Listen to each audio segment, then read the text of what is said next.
back to my channel.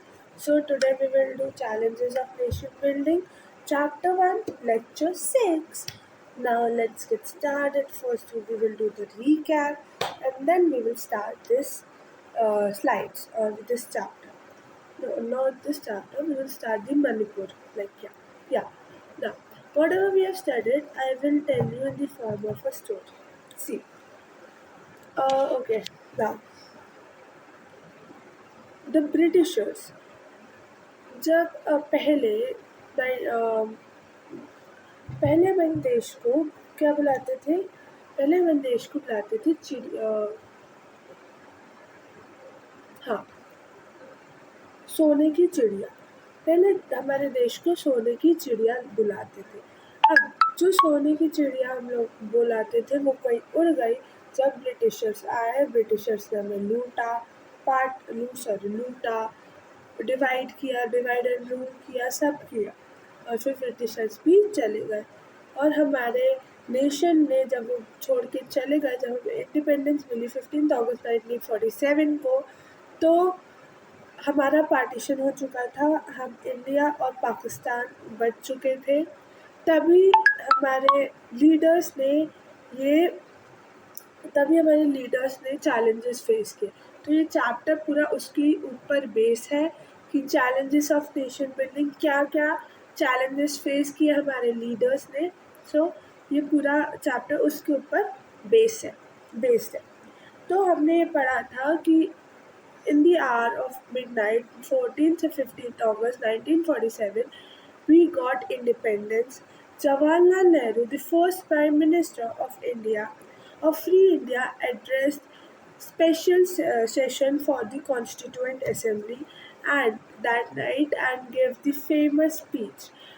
You are not giving me the answer in the comment. Why? I'm asking why you are not giving me the answer of this question in the comment section. Why? What reason? I'm not able to understand. What a reason. And just write the answer, please. If you are not serious about 12th, I can't do anything. Please be serious and just write the answer below. What is the famous speech of Jawaharlal Nehru? It is a very, very important question. It can be asked in MCQ too. So just write the answer. Please, I'm requesting. Just write the answer. How lazy you are, bro. You are not. I'm asking for 4 to 5 more, 3 to 4 days. That please write the answer. What is the the who the famous uh, speech of Jawaharlal Nehru? Why you are not answering? Just answer me today itself, please. I want the answer. I want to see that you are studying. I want to see that. So see, guys, take class 12 seriously. See, MP board also take seriously. Don't take like that. Okay, this is class 12th, not a small class. Yeah, we will enjoy, we will do everything, but we will study too. Yes. So just write the answer of the this question that I've given you. What was the speech? What was the famous speech of Jawaharlal Nehru? Just write the answer in the comment below. If you want the notes, write the notes in the comment below. I will provide you. But please write. What the? Okay, sorry. Now, फिर उसके बाद क्या हुआ था कि जो दो लोग बोल, उसके बाद हमें इंडिपेंडेंस मिली थी। इंडिपेंडेंस के में 14-15 अगस्त 1947 मिडनाइट को जवाहरलाल नेहरू ने अपनी फेमस स्पीच बोली थी। वो आप कमेंट में लिखोगे उस फेमस स्पीच का नाम क्या था। उन्होंने वो फेमस स्पीच बोली थी और वो जब फिर उसके बाद दो गोल्स थे जिसमें almost everyone agreed. One after independence, that the after independence that the after independence we shall govern our country through democratic government. And second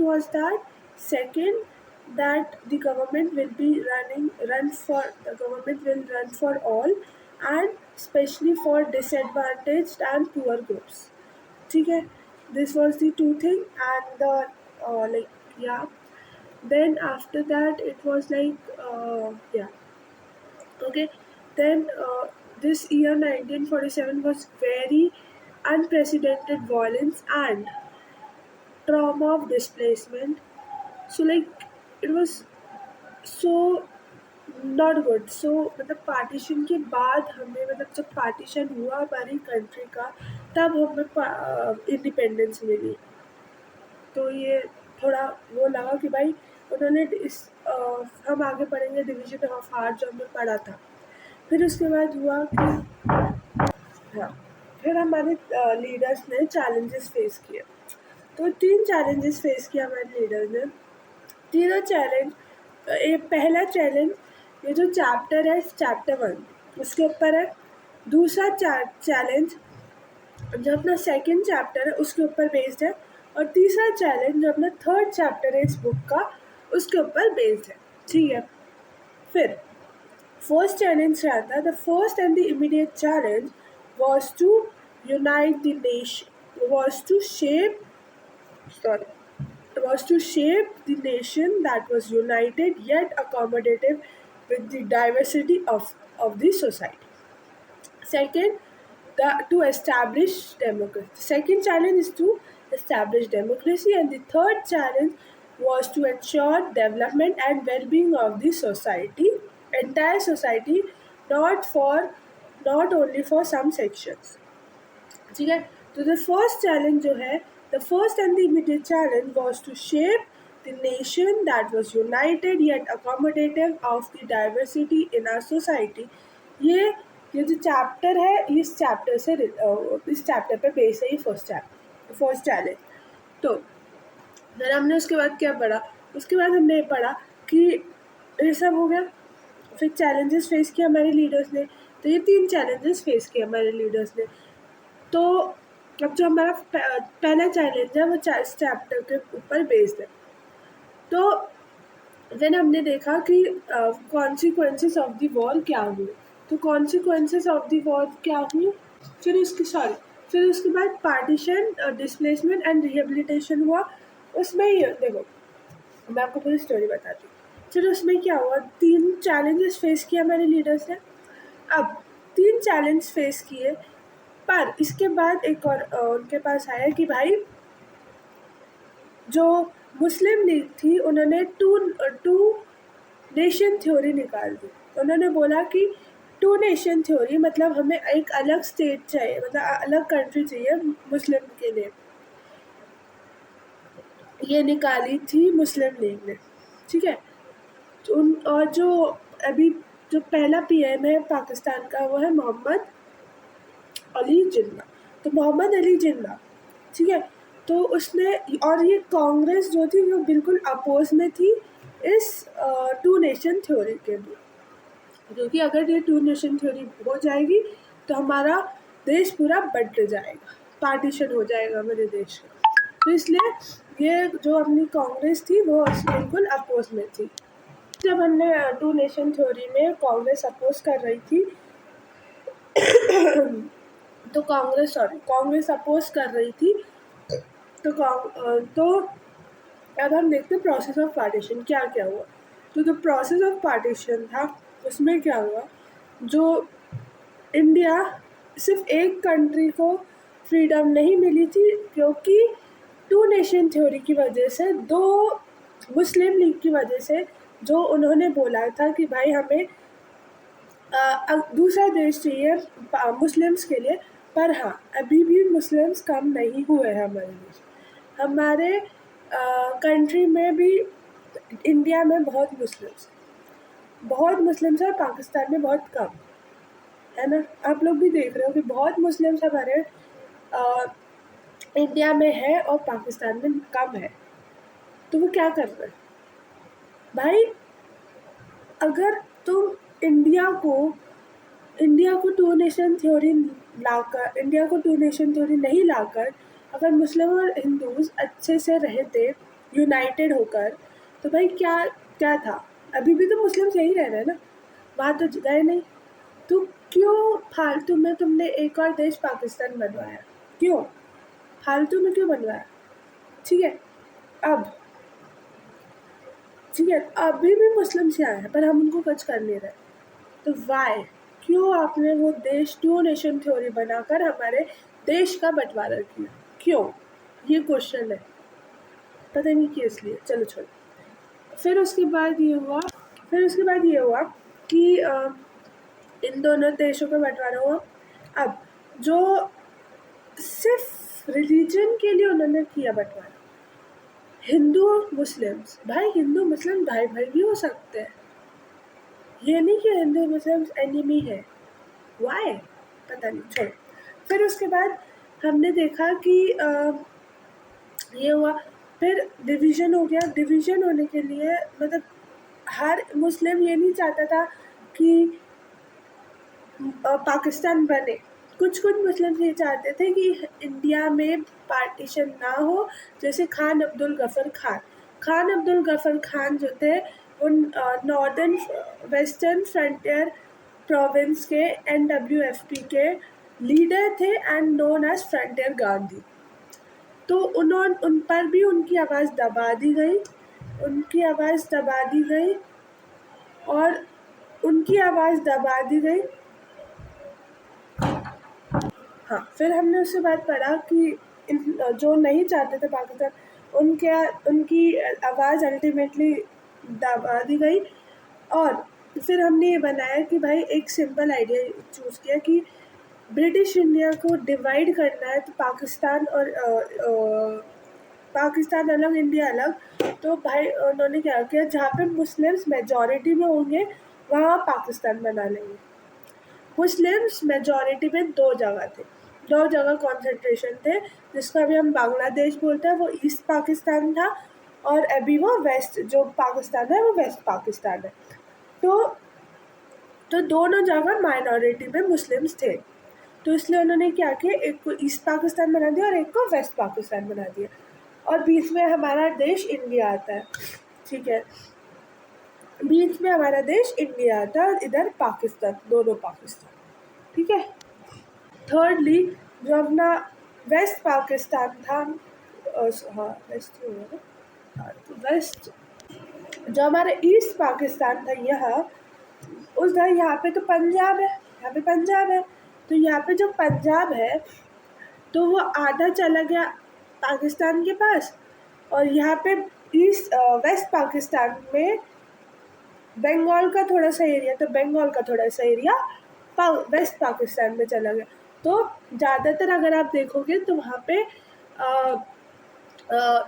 waste Pakistan का भी, हाँ, ईस्ट पाकिस्तान में ज़्यादातर पंजाबी मुस्लिम्स हैं, और वेस्ट पाकिस्तान में ज़्यादातर कौन से मुस्लिम्स हैं? बंगाली मुस्लिम्स। ठीक है, तो अब ये जो दो कॉन्सेंट्रेटेड एरिया जहाँ माइनॉरिटी ऑफ मुस्लिम रहते हैं, ये दोनों एक साथ नहीं आ सकते, तो इसलिए उन्होंने दो एरिया बनाए, एक ईस्ट और एक वेस्ट। ठीक है, ईस्ट और वेस्ट। तो फिर और बीच में हमारा देश इंडिया आता है। ठीक है, ये हो गया। फिर हमने कॉन्सिक्वेंसेस देखा। कॉन्सिक्वेंसेस में हमने देखा कि जैसे सिटीज़ लाइक लाहौर, अमृतसर, कोलकाता, ये सब बॉर्डर पे आता है।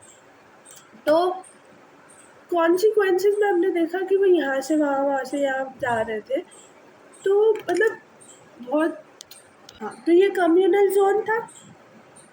तो कोलकाता, अमृतसर, लाहौर जो थे वो कम्युनल जोन थे।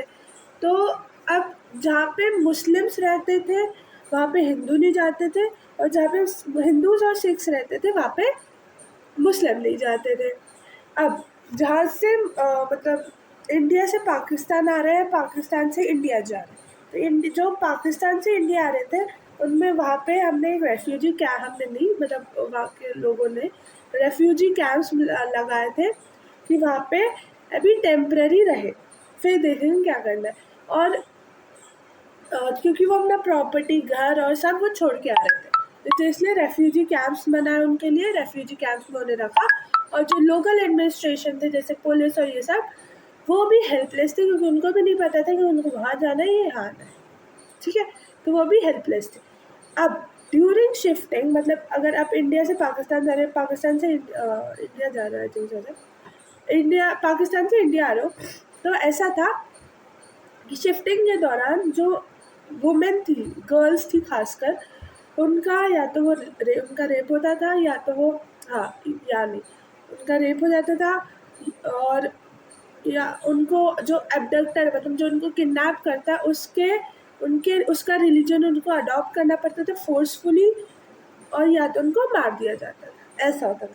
तो क्या इन्होंने क्या किया, मतलब जो खुद घर के मर्द है, मतलब मैन, वो अपनी वाइफ, अपनी बेटी, अपनी बहन, अपनी माँ, अपने मतलब अपने डॉटर या भांजा भांजी, उन सबको मार दिया कि भाई फैमिली ऑनर हो, और किसी, मतलब मरना तो है ही नहीं, पर मरना इन द सेंस कि उनके हाथ तो ना मर के ये मेरे हाथ मर जाए, मतलब इनका कोई वो पाप वो जैसे होता है ना, वो ना लगे। तो इसलिए उन्होंने, जो सोचो कितनी खतरनाक बात थी भाई, मतलब तुम, कि तुम्हारे पास ह्यूमैनिटी नाम की चीज़ नहीं है ब्रो, सुन, ठीक है। फिर उसके बाद ये सब हुआ। फिर जो पोएट्स थे उस समय के जो राइटर्स थे, उन्होंने इस बात को क्या बताया, और हाँ, इस बात को डिवीजन ऑफ आर्ट्स बताया कि भाई हमारा, जब ब्रिटिशर्स नहीं थे तो जो हमारा जो देश है वो अच्छे से चल रहा था, वो यूनाइटेड था, हिंदू मुस्लिम सिख ईसाई जो भी, वो यूनाइटेड थे। अब तुमने बंटवारा कर दिया, तुमने हमें तोड़ दिया, तो यूनाइटी कहीं से दिख नहीं रही थी, तुमने तोड़ दिया हमारा ये हार्ट का डिवीजन कर दिया, 2 टुकड़े, 4-5 टुकड़े कर दिए इस हार्ट के, ठीक है। और बहुत सारे चिल्ड्रन जो थे वो अपने माँ बाप से अलग हुए, ठीक है। फिर ये भी पढ़ लिया हमने। फिर हमने ये पढ़ा कि अभी भी 10 से 12% ऑफ मुस्लिम्स हमारे यहाँ है, पाकिस्तान में कम है बहुत मुस्लिम्स, यहाँ पे सबसे ज़्यादा है, ठीक है, ये भी हमने देखा। फिर हमने इंटीग्रेशन ऑफ प्रिंसली स्टेट्स पर, इंटीग्रेशन ऑफ प्रिंसली स्टेट्स में जो आप येलो येलो पार्ट देखोगे वो डायरेक्ट रूल है, और जो ब्लू ब्लू है वो प्रिंसली स्टेट्स है, मतलब कि उसमें राजा एक तरह, मतलब राजा के पास पूरी पावर है, बस वो मंथली या ईयरली पैसे देता रहता है ब्रिटिशर्स को, जो ब्रिटिशर्स का मेन मकसद था वो उनका पूरा हो रहा था, तो इसलिए इनको प्रिंसली स्टेट्स में कर दिया। अब मेन प्रॉब्लम ये थी कि जब ये लोग ब्रिटिशर्स जा रहे थे, जब इनका काम हो गया, अब हमारे उसको कंट्री को जो ये डिवाइड एंड रूल कर ले आए थे, लूटपाट कर ले आए थे, वो सब लूट लिया, सब कर लिया, तब ये जा रहे थे।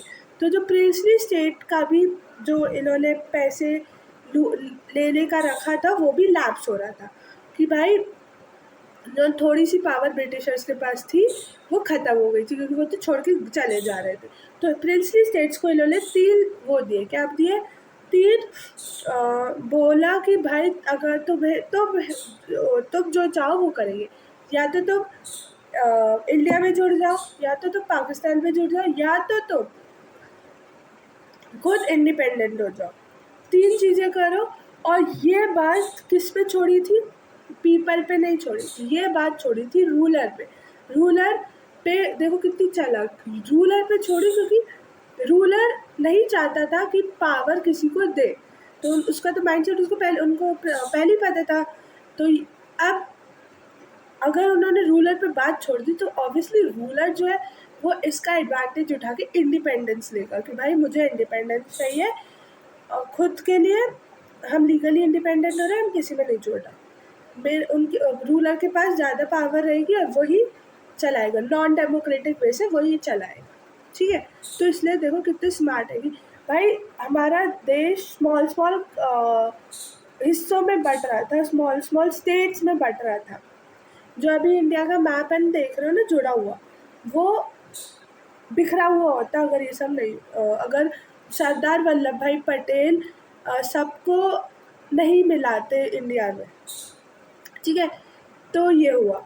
फिर उसके बाद मतलब ऑलमोस्ट सभी लोगों ने बोला था कि हमें प्रिंसली स्टेट, सारे प्रिंसली स्टेट ने बोला था कि भाई हमें इंडिपेंडेंट, लीगली इंडिपेंडेंट होना है, हमें किसी में जुड़ना नहीं है, ये बोला था, ठीक है। पर सरदार वल्लभ भाई पटेल ने बहुत अच्छा role play, historical role play किया और सारे स्टेट्स को मर्ज किया। पर ये जूनागढ़ और हैदराबाद, मणिपुर और कश्मीर, ये 4 स्टेट्स थे जो जो जो सरदर्द था, अगर इनको जोड़ना सरदर्द था, ये लोग नहीं जोड़ रहे थे। तो अब हम बोलते हैं ना, घी सीधी उंगली से नहीं निकलता, तो टेढ़ी उंगली टेढ़ी करनी पड़ती है। तो वैसे ही इन्होंने किया। जूनागढ़ का क्या किया, प्लेबिसाइड किया। प्लेबिसाइड मतलब कि वोटिंग दी, पीपल के द्वारा वोटिंग करवाई गई और ये बोला गया कि अगर 95% से प्लस लोग हाँ बोलते हैं इंडिया में जुड़ने के लिए, तो आपको इंडिया में जुड़ना पड़ेगा। तो वही हुआ, 95% प्लस लोग इंडिया में जुड़ने को तैयार थे, वो जुड़े। तो जूनागढ़ भी इंडिया में मर्ज हो गया। अब आई हैदराबाद और मणिपुर।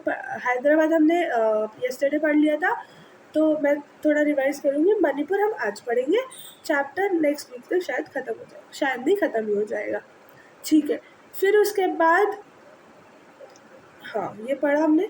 अब हम हैदराबाद, हाँ हमने ये भी देखा था कि instrument of accession, instrument of accession मतलब कि अगर आपको इंडिया में मर्ज होना है तो ये इंस्ट्रूमेंट ऑफ एसेशन साइन करना पड़ेगा। क्यों? क्योंकि ब्रिटिशर्स ने हक दिया था रूलर्स को ये डिसाइड करने के लिए कि तुम्हें इंडिया में जुड़ना है, पाकिस्तान में जुड़ना है या लीगली इंडिपेंडेंट होना है। तो इसलिए उन्होंने इंस्ट्रूमेंट ऑफ एसेशन साइन करवाए कि प्रूफ के लिए कि भाई तुमने बोला था, इनका साइन लिया हुआ है हमने, ये देख लो, इन्होंने खुद साइन किया है, ठीक है।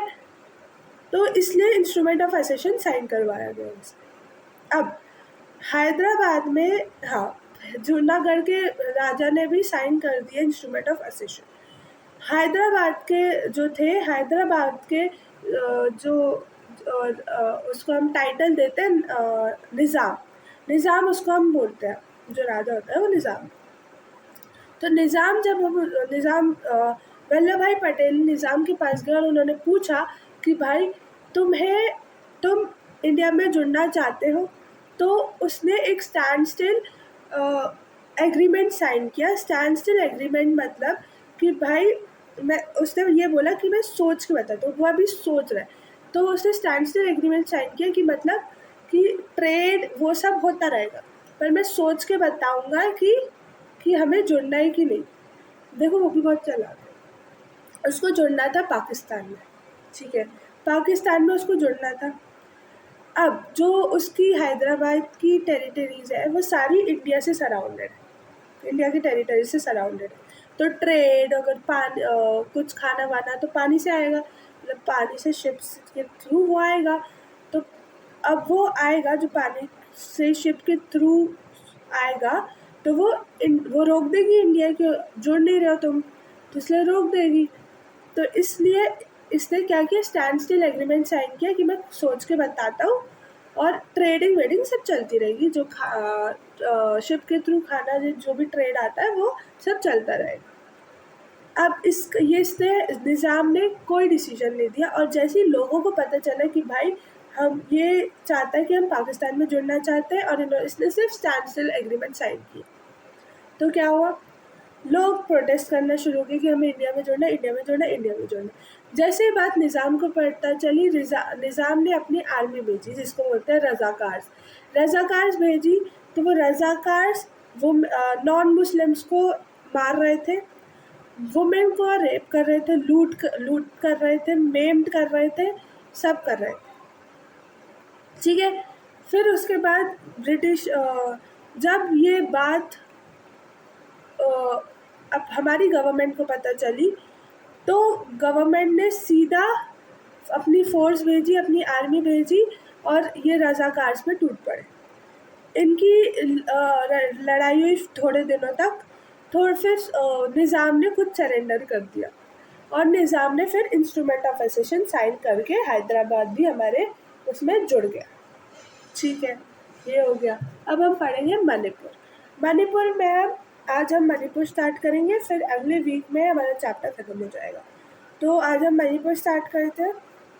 So let's start challenges of nation building chapter 1 lecture 6।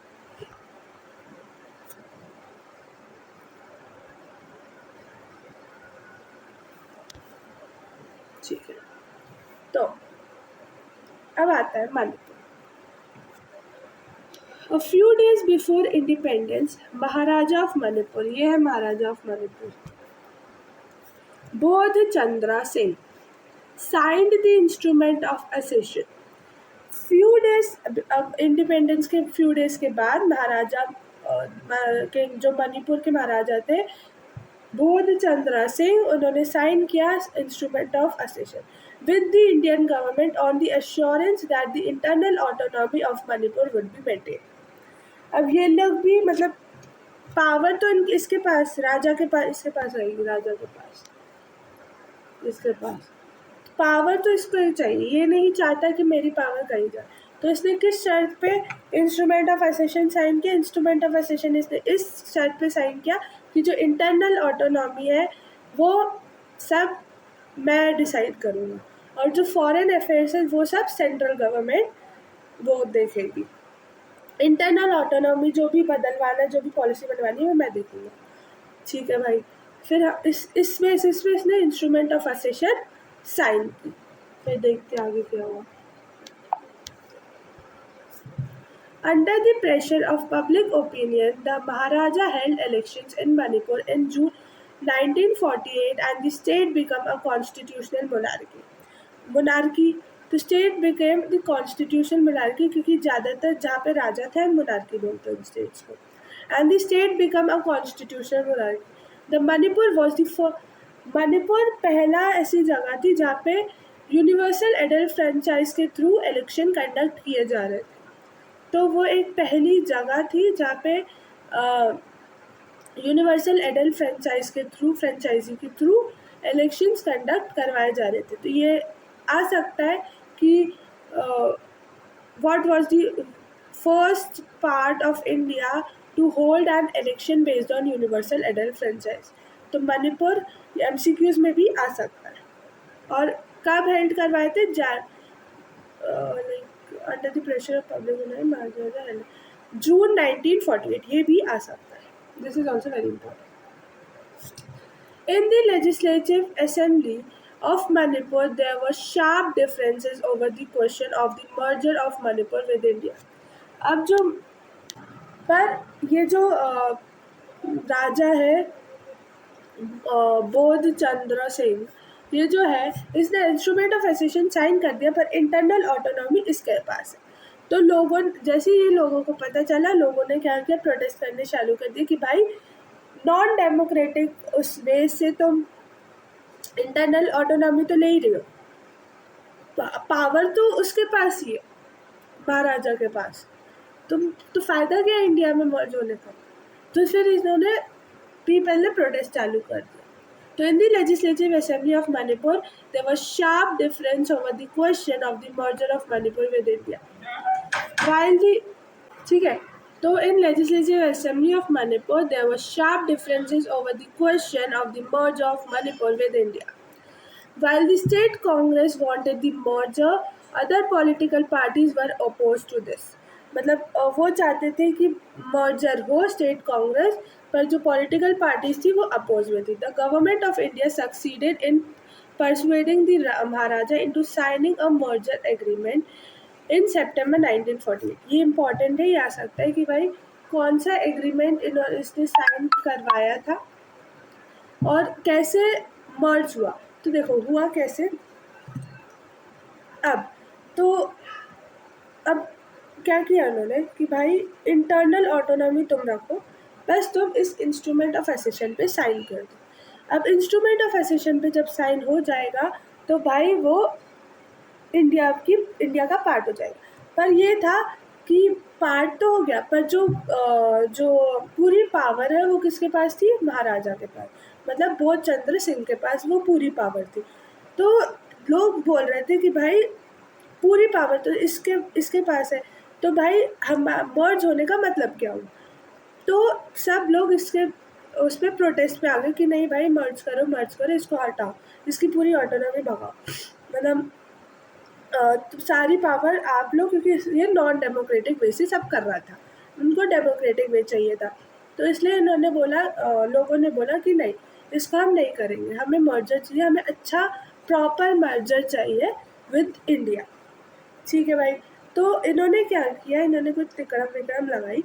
तो अब तो हम ये बोलते हैं ना कि स्टेट लेजिस्लेटिव असेंबली, तो जो स्टेट लेजिस्लेटिव असेंबली थी, वो अगर वो मेजॉरिटी से पास कर देती है लॉ, मेजॉरिटी से पास कर देती है, तो इसको गवर्नर बना दिया, गवर्नर मतलब महाराजा। तो अब जो मेजॉरिटी से अगर जो स्टेट लेजिस्लेटिव असेंबली से पास हुआ, तो वो गवर्नर को, मतलब जो राजा था, राजा की जगह गवर्नर की जगह राजा, उसको साइन करना पड़ा। तो अब वो उसने साइन कर दिया मर्जर एग्रीमेंट। अब वो उसे जैसे भी किया, मतलब तिकड़म विकड़म लगाई उन्होंने, और राजा को पूरे उस तरह से बाहर ही निकाल दिया कि भाई अब तुम्हें कोई पावर, तुम्हारे पास कोई पावर नहीं है, अब सारी पावर हमारे पास है, सेंट्रल गवर्नमेंट के पास है और स्टेट लेजिस्लेटिव असेंबली के पास है सारी पावर। ठीक है। मेजॉरिटी से जब स्टेट लेजिस्लेटिव असेंबली से पास हो जाता है, तो गवर्नर को, मतलब राजा को साइन ही करना पड़ता है, इसलिए। ठीक है। तो वो मेजॉरिटी से ही पास हुआ था। नहीं, अगर मेजॉरिटी से भी पास नहीं, मेजॉरिटी फॉर एग्जांपल नहीं होती है, तो भी गवर्नर को साइन करना, मतलब राजा को साइन करना ही था। ठीक है। क्योंकि लोग इतना प्रोटेस्ट करने पे आ गए थे कि हमें मर्जर चाहिए। अब क्योंकि इसको साइन इसलिए करना पड़ा क्योंकि इन्होंने कुछ लालच दिया होगा, मेजॉरिटी से अगर पास नहीं हुआ होगा, मेजॉरिटी से नहीं हुआ था पास, तो मेजॉरिटी से पास नहीं भी हुआ होगा, तो राजा को, मतलब महाराजा को इन्होंने क्या दिया था, इन्होंने लालच दिया था, परसुएट किया था कि भाई ये रखो, ये जो भी लालच दिया था इन्होंने, और फिर उसके थ्रू गवर्नर, जो राजा था, उसने साइन कर दिया मर्जर एग्रीमेंट। और जो मणिपुर भी अपने कहाँ पे जुड़ गया, मणिपुर भी अपने इंडिया में मर्ज हो गया। तो लोग भी खुश हो गए, लोग ने भी प्रोटेस्ट करना बंद कर दिया और सब अच्छा हो गया। तो राजा तो पूरा ही बाहर हो गया, राजा के पास अब कुछ नहीं बचा, कुछ इंटरनल ऑटोनॉमी सब चली गई, क्योंकि मर्जर डॉक्यूमेंट एग्रीमेंट साइन हो चुका है। ठीक है। अब so this was for today.